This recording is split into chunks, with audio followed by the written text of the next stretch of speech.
મેં તત્સદભાઈ સાથે ઇન્ટરવ્યુ કર્યું. હા, તો તત્સદભાઈએ મને કીધું હતું કે તમારી ડિરેક્શન ટેકનિક એટલે સીન કરતા કરતા તમે પાછળથી મ્યુઝિક રેફરન્સ આપતા જાઓ છો, એટલે એ શું છે? એટલે કેમ એમ? મારે એના કારણ ઇટ્સ અ બેડ થિંગ ના. અરે nothing is a bad thing sir, honestly if I સે.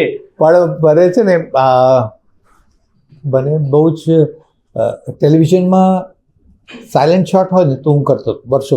હા, એટલે એ મોન્ટાજીસમાં હું આવા મ્યુઝિક ગાતો હતો. હવે એ સિનેમા કરવામાં આવી તો સિનેમા વખતે પણ હું ગાતો હતો.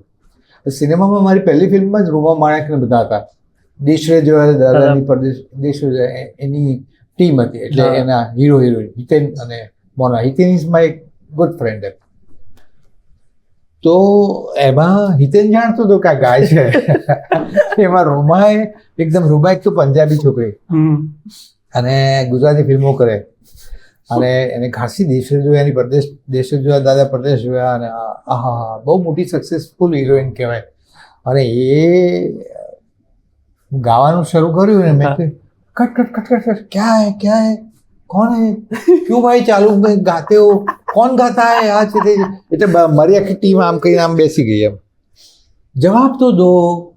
એટલે મેં આમ કરીને આમ આંગળી મેમ હું કહું છું રોમ, હું એને રોમ્સ કહેતો. અચ્છા, रोम्स.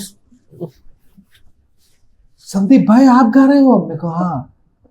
उनको अभी तो बैकग्राउंड आएगा ना म्यूजिक, आपकी वॉक है. हाँ, तो वो वॉक में बैकग्राउंड म्यूजिक गा रहा था. ओके ओके ठीक है, मैं अभी डिस्टर्ब नहीं होगा, चलो टेक करते हैं. कट टू लवनी भाई में प्रतीक आखो प्रतीक के तो 2 વાર कट कराया. somebody singing cut. अरे बल्हारे कराया. बल्हार was also for the first time लवनी भाई. એ તો મને એવું પણ કહેતા હતા કે જો તમારે સંદીપ સરની ફિલ્મમાં સરસ અભિનય કરવો હોય ને અને સક્સેસ થવું હોય ને તો કશું જ નહીં કરવાનું, એ કહે ને એટલું કરી નાખવાનું. રોંગ, બોગસ છે. ખાલી સદભાઈ યાર શું કરો ન્યૂ બ્લડી એક્ટર્સ. અરે ખોટી મીટ ઉભી કરે છે બધા. નથિંગ.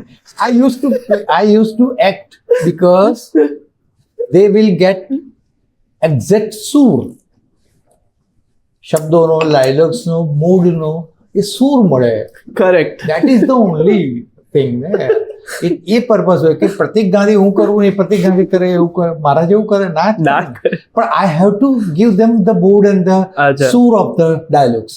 ત્યાં નવા છોકરાઓ છે ને બધા they get in to fall in love with me બહુ ફાસ્ટ થઈ જાય છે.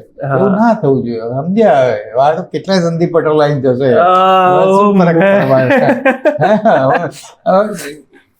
Actor should be so open to all good film makers. કોઈ એકના ઓવા નહીં આવી જવાનું.